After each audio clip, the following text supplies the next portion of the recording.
Hi guys, BuildZoid here, and today's video is brought to you by this comment right here. Still watching you for 1 year already, struggling on DDR5, trying to prove it's a good setup. Now, I don't know if this guy is complaining about the performance of DDR5. I sure hope he isn't complaining about the performance of DDR5, because if he is, he's just wrong. So I'm going to assume that he's complaining about the performance per dollar of DDR5, which as of recently has gotten a lot better, and we're going to look at that. But before we look at that, I want to point out the fact that DDR5 is just better than DDR4. And I don't do gaming benchmarks, but there's mostly because in my opinion, gaming benchmarks are a saturated market. Now, admittedly, nobody does gaming, not many people do gaming benchmarks with dialed in memory settings, but I don't care.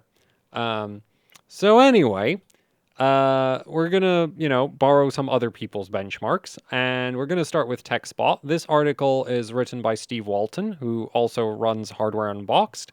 And it's from December 23, 2021. And if we scroll down to the performance results, we find that DDR5 6000 CL36 is on average 4% faster at 1080p than a DDR4 3600 CL14 kit. I am assuming that the 3600 CL14 kit is dual rank. Yeah. DDR5 is just faster. Now, it's not massively faster, right? That's why I said, from a performance per dollar perspective, this guy isn't wrong. But from a raw performance perspective, he just is, because it is just faster. 4% isn't much, but, it's faster. It's not slower, so you can't be if DDR5 was slower, then he'd have a point. But it's not. It's just faster. Not by a huge amount, but it is faster. So, yeah, unless you play Valorant or CSGO, and actually CSGO, it depends on whose benchmarks you look at, or The Division 2, Death Stranding, Days Gone, Shadow of the Tomb Raider. So, there's some games that don't particularly appreciate DDR5. There's some games that absolutely love DDR5, right? War Thunder over here is running 23% faster with DDR5. Which is kind of ridiculous. Or Doom Eternal is running 21% faster. DDR5 is just faster than DDR4. But maybe TechSpot is paid off by the big DDR5 manufacturers like Samsung, SK Hynix, and Micron. And so, let's check out some other benchmarks. So here we have Tech Power Up doing a DDR4 versus DDR5 comparison. And, it's just faster than DDR4 again. And this time we're at 720p. I think we have a pretty different set of games. Actually, it might not be that different, because most websites try to benchmark, games people actually play, which is the main reason I don't do gaming benchmarks. Yeah, so we have a different set of games, and, or slightly different set of games, and DDR5 wins again. And then we get to Tom's Hardware, and by the way, if you're wondering about how I chose these benchmarks, I literally just pulled up whatever came up on Google that I, recognized the name of the publication. Now, I'm not really a fan of the test methodology behind this testing right here, because Tom's Hardware opted to use single rank DDR4 for this, where do they mention that? They mention that somewhere in the article. It doesn't matter. Their logic was that if you're buying the 16 gig DDR5 sticks are single rank, so it's fair to compare single rank DDR5 against single rank DDR4. I would argue that that is not fair, because single rank DDR4 has 4 bank groups and single rank DDR5 has 8 bank groups. I would also argue that it's not fair, because you can get dual rank DDR4 for the same price as single rank DDR5. I'm not really a big fan of putting single rank DDR4 up against single rank DDR5, because the single rank DDR4 just gets kind of demolished. To the point that even a 4800 CL40 DDR5 kit, which, that's as slow as DDR5 gets, unless you buy multiple sticks and stick them into certain motherboards, then you'll end up at 4533 and other horrible speeds. But, if you buy 2 sticks of DDR5, they'll run at 4800 CL40, and it'll still beat single rank DDR4. Again, not by a huge margin, but like, yeah. And then once you get to like good speeds for DDR5, it is just faster than DDR4. Again, this is with single rank, and I think we have a slightly different set of games here. These look very GPU bottleneck. Some of these do. Anyway, and the last set of benchmarks I want to show you is from Igor's lab, who actually test like overclocked memory settings. As a downside, they only test 3 games, which makes sense because if you spend a lot of time dialing in your memory timings, you can't spend a lot of time benchmarking games. You can do one or the other, not both. Anyway, so, if we start with Counter-Strike Global Offensive at 1440p, DDR5 wins. Not by a huge margin, but it does just win. Then we get Cyberpunk 2077, and DDR5 is winning again. Actually, I think for CSGO, yeah, the G-Skill, dual rank 3600 CL14 with, I think, manual subtimings. Like, yeah, it beats the 4800 CL40, JDEC DDR5. It beats the 5200 CL40 DDR5. It matches the, like, 5600 36 DDR5. But it doesn't beat, like, fast DDR5, like 3200 CL36, 6800 CL34, 7000 CL32. Anyway, once we get to Cyberpunk, DDR4 is right at the bottom of the chart because DDR5 is actually just kind of better than DDR4. And then when we get to Shadow of the Tomb Raider, yeah, DDR4 just gets absolutely destroyed. Right? I mean, yeah, I would consider that getting absolutely destroyed. That's like it's like a 5% gap. Actually, probably more than that. It's like 15 FPS. Yeah, so that's like a 10% gap. That's at the point that you would almost be able to notice well, no, not at 175 FPS. At 60 you could probably tell the difference, like between 60 and 66. But I don't think you'd be able to tell the difference between 160 and 175. But, that's quite a difference right there. And if we look at the 1080p benchmarks, it's more of the same. DDR5 just kind of wins, except at 1080p in CSGO, the G-Skill 3600 CL14 DDR4 beats every configuration of DDR5 except like the, 2 manual overclocks and the 6200 CL36 Corsair kit. So, yeah, anyway, in Cyberpunk, DDR5 is at the top of the chart again. In Shadow of the Tomb Raider, DDR5 is at the top of the chart again. So if this guy is complaining about DDR5 performance, he is just wrong. Like, DDR5 is faster. It just is. And also, I'm pretty sure overclocked DDR5 gains more than DDR4 does because auto timings for DDR5 are, like, atrocious compared to auto timings on DDR4 a lot of the time. But, yeah. Anyway, so now let's take a look at the pricing, because the pricing for DDR5 recently has been getting a lot better. And we do need to put some context into this, because obviously I'm the kind of person to buy DDR4 like this, right? DDR4 4000 CL16. This is Samsung B-Die. And this is $100 for 16 gigs. G-Skill has another, like a 3200 CL14, also $100 for 16 gigs. And both of these memory kits, like, first of all, I'd primarily be using these on Ryzen systems because you'd need basically 2 of them because they're single rank, and single rank DDR4 is not great in terms of performance.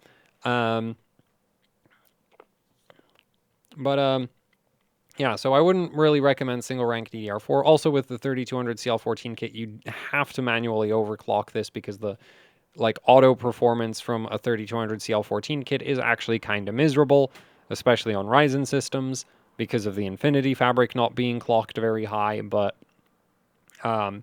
yeah, so this is the kind of DDR4 I'm considering when I think to myself, you know what, I'd like to buy some DDR4, or something like this HPV10 kit, which is 3200 CL14.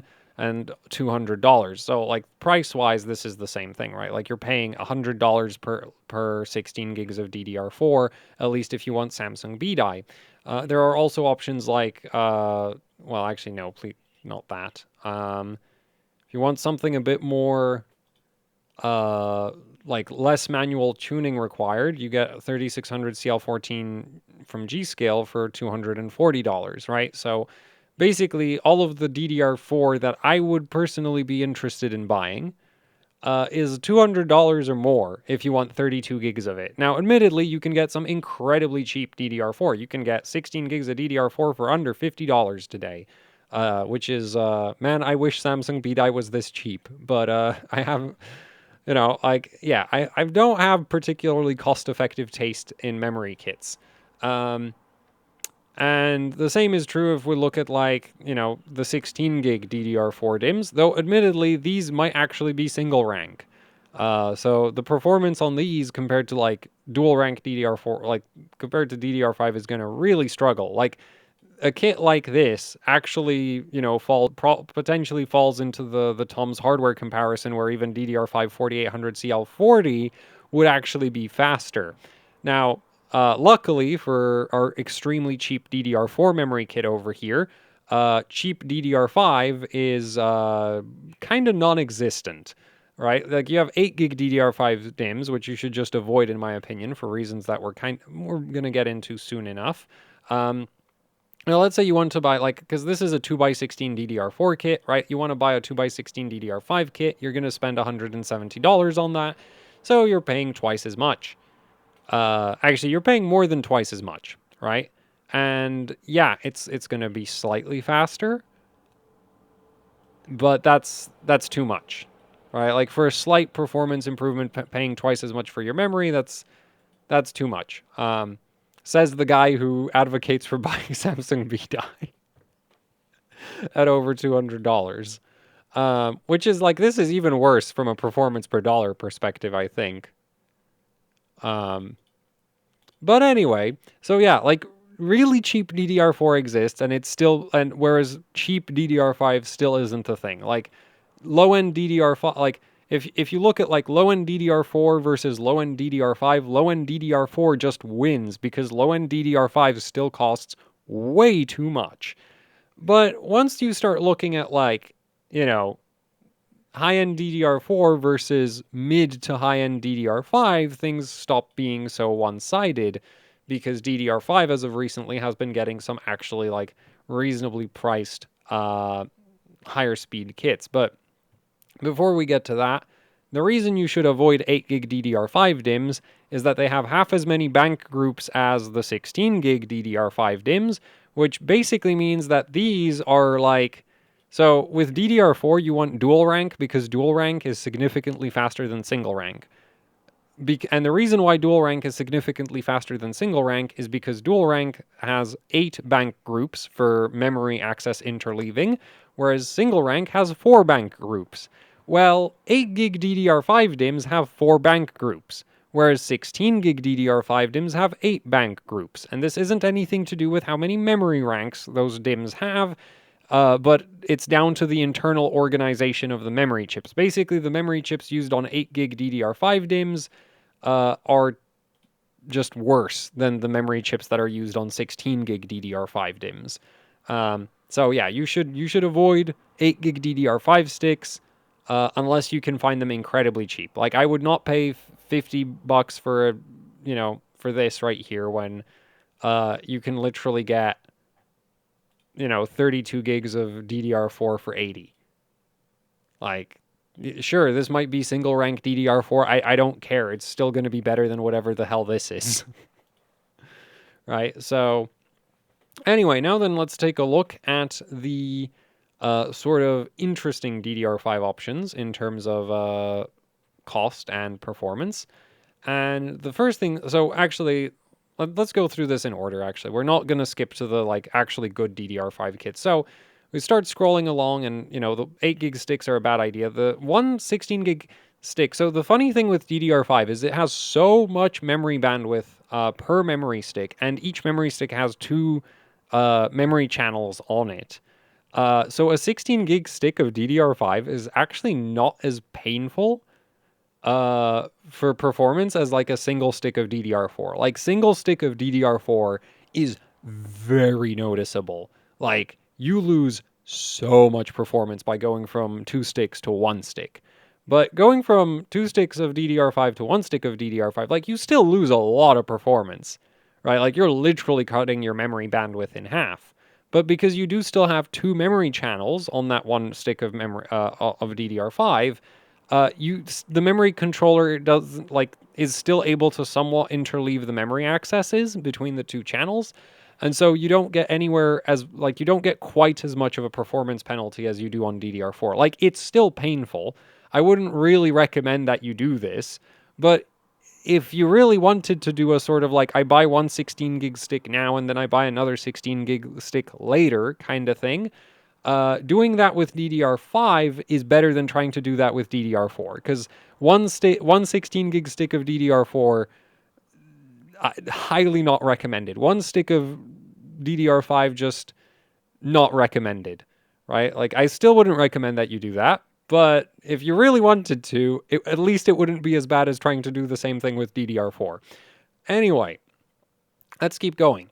So eventually we get into the 2x16 kits, which incidentally are generally going to be more cost effective than the like buying two separate 16 gig sticks. So don't like, well, I guess if you get lucky, you might find a scenario where the individual 16 gig sticks are cheaper than two 16 gig sticks, in which case maybe that makes sense. But under most circumstances, you're probably going to find that 2x16 kits are cheaper than two individual 16 gig sticks. Anyway, so here we've got some Team Group Elite 32 gig 4800 CL40 DDR5. This is $170. I'd say that is way too much. If this was like $100, I'd say go for it. If it was like 120, something like that. At $170, I'd rather have DDR4. But if you're going to be buying low-end DDR4, this is basically what you should be getting because memories like DDR5 bins, like DDR5 5200, they're not a thing. Like that's not actually a speed bin. Currently, there are three DDR5 manufacturers. You have Micron, you have Samsung, and you have SK Hynix. SK Hynix memory chips can clock north of 6,000 megabits per second easily. And I should have said clock north of 3,000 megahertz, which is 6,000 mega. Like they can do effective data rates of north of 6,000 megabits per second. Samsung gets used in memory kits up to 6,000 megabits per second. And then we have Micron, which maxes out at like 5,400 to 5,600 megabits per second when manually overclocked.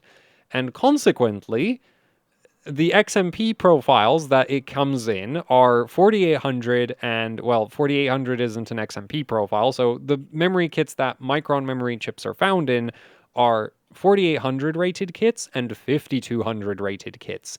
Like DDR5 5,200 is not actually, like you're not paying for better memory chips because every Micron DDR5 stick should be able to do 5,200. Every SK Hynix DDR5 stick should do 5,200. Every Samsung DDR5 stick should do 5,200. So there's no point buying a DDR5 5,200 memory kit if you're going to be manually overclocking because you could just buy a 4,800. It's pretty much guaranteed that it'll do at least 5,400 megabits per second. And, you know, you save a little bit of money. And you can kind of, I guess, see that reflected in the pricing where like 5,200 rated kits are basically the same price as 4,800 rated kits because they are basically the same thing. Like 4,800 and 5,200 memory kits are just made whatever are made with whatever memory chips showed up on the factory floor that day. These are not speed bins. This is just kind of like, yep, this is some generic DDR5. Good luck. Anyway, things get a bit more interesting once we hit DDR5 5600, because 5600 is impossible or very difficult for Micron memory chips to do. So, for example, this Kingston Fury Beast 2x16 5600 CL40 kit, this has to be Samsung or SK Hynix memory chips. And that's a good thing, because both the Samsung and the SK Hynix memory chips are capable of actually running good DDR5 settings. Now, the SK Hynix chips are better, So if you're buying this kit, you sort of, if you get lucky, you get SK Hynix, and that's really awesome. If you don't get so lucky, you get Samsung. And, well, if you don't get lucky, there's not a third option for the memory chips right now. So, it's not like you could get less lucky than Samsung. So, yeah, you get lucky, you get Hynix. It'll probably do 6200 at like CL32. If you get unlucky, you get Samsung. It'll probably do 6000 at some kind of timings. I'm not entirely sure. And so, this is not a bad option, and this is $200 now. Like, this is basically the same price as like the DDR like B-die kits for DDR4. And this is faster. And DDR5 motherboards are the same price as DDR4 motherboards because the expensive part of a Z690 motherboard is the PCIe Gen 5 slot, not what memory slots it comes with. So that's kind of the thing. In fact, I feel like some motherboard manufacturers might have been I feel like I've seen some DDR5 boards actually going below their DDR4 counterparts in terms of pricing, probably because the manufacturers are trying to like move more DDR5 motherboard volume. But yeah, so you have a kit like this, and it's just like, yeah, it's obviously not super cost effective, but compared to not very cost effective DDR4 kits, this is actually like yay. Right, compared to Samsung B-die based DDR4, this is actually a very interesting option. In fact, if I was building a 12th gen system right now, I'd probably go for this. Like if I had to buy all of the parts, I'd probably be looking at buying this. Partially because I'm an overclocker and I'm sick and tired of setting up B-die memory kits, but yeah, even then, it's like you wouldn't be giving up any performance, and it costs basically the same. So this is an interesting option. Corsair has a 5636 option. As far as I know, this is basically guaranteed to be Samsung because the timings are like flat 36s, which is a pretty... Like SK Hynix should do TRCD 36 at 5600 megabits per second, but these timings are more commonly used for Samsung-based DIMMs. So this is probably going to be Samsung, but this is still not a bad option, right? Like $224. Like I'd probably take my chances with the Kingston kit instead, but like yeah, this is an option. And then if we keep going, we have like Team Group offering 5636, and this is also flat 36s, so probably Samsung.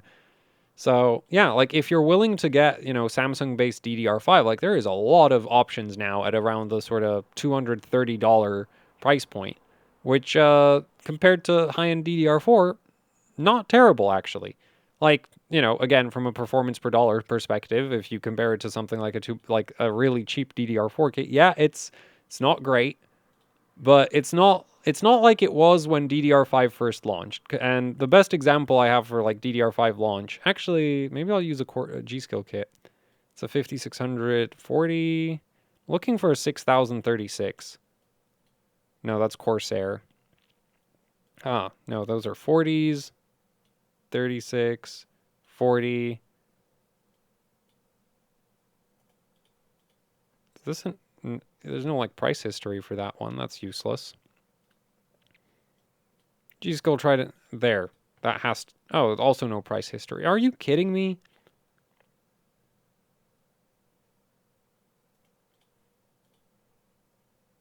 Well, no, that's not a good option. Oh, there we go. Yeah, so when DDR5 first launched, you'd be paying like $470 for a 6000 flat 36s. Yeah, so like you'd be paying $470 for a Samsung kit. And that, yeah, like that was actually terrible, right? Because like right now you can get basically the memory chips that this comes with for half the price of what this launched at. So back when this launched, yeah, that was terrible. And even now I wouldn't be paying $300 for this. I'd probably go for this instead. Or actually I'd probably go for this instead, because if you get lucky with this, you might get SK Hynix, which will just kind of, which will probably just beat this 6000 CL36 G-Skill kit. Anyway, if we start scrolling back up and look at some other options, actually, there was one specific kit that I wanted to pull up. because it's like the best example of insane DDR5 pricing that I'm aware, like that I know there's a price graph for it right now. And that's this Team Group 6400 CL40. Now, even now, this is very expensive at $360. Um, but when this came out, this was, you know, like $560. Um, so yeah. Um, actually, when it first came out, it was 600, right? So that's kind of the thing is like DDR5, like the main argument against DDR5 was that when it first launched, it was insanely expensive. And it wasn't really that much faster, but it was still faster. So if you, all you care about is performance, DDR5 wins. If you care about performance per dollar, DDR4 wins. If you're a crazy person who buys expensive DDR4 like I do, DDR5 at this point actually kind of makes sense because we now have DDR5 in the same price range as like the DDR4 kits I like to buy. So yeah. And if you want, and actually the last kit I wanted to point out is if you want like an almost guaranteed SK Hynix bin for like the lowest price that I can find, there is this Corsair 6200 CL36. And I'm not 100% certain that this can't be Samsung. But as far as I know, 6200 is a bit too high to be like a Samsung XMP. And this is $300. So, you know, it is expensive. It's very, like, it is a very expensive memory kit for 32 gigs. But you're guaranteed to get SK Hynix memory chips on this. At least, I almost, like, okay, I shouldn't say guaranteed, but you're almost guaranteed to get SK Hynix memory chips on this. It's going to overclock great. Um, you know, and, yeah, like, performance-wise, it's just going to kind of beat DDR4. Because DDR5 just kind of does that. So, yeah.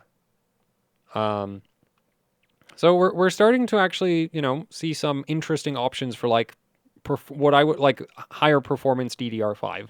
Low end DDR5 is still way too damn expensive in my opinion, right? Like $170 for this is just is too much. Like is way too damn much. Um, like if this was like I said, this should be like 120 or 100 or like it shouldn't be 170.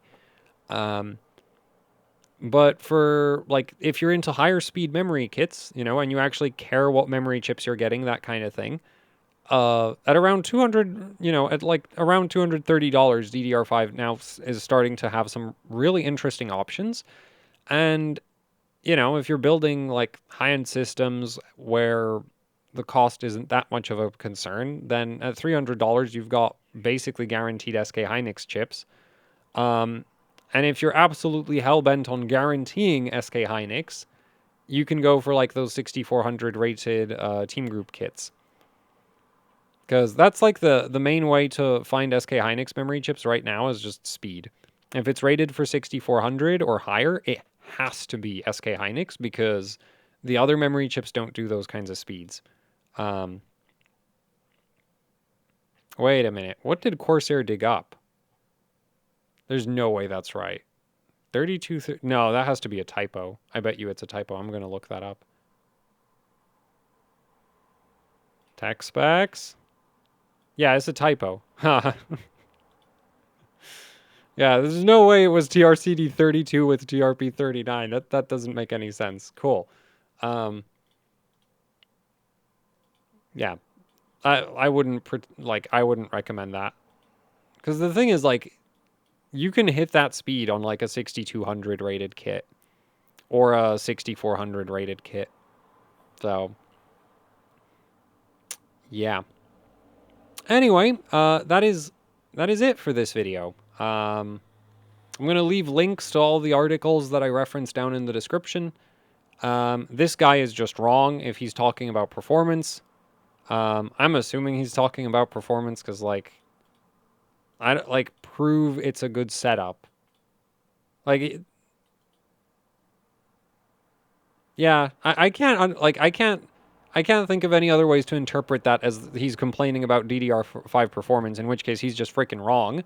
Um, and yeah, that's it for the video.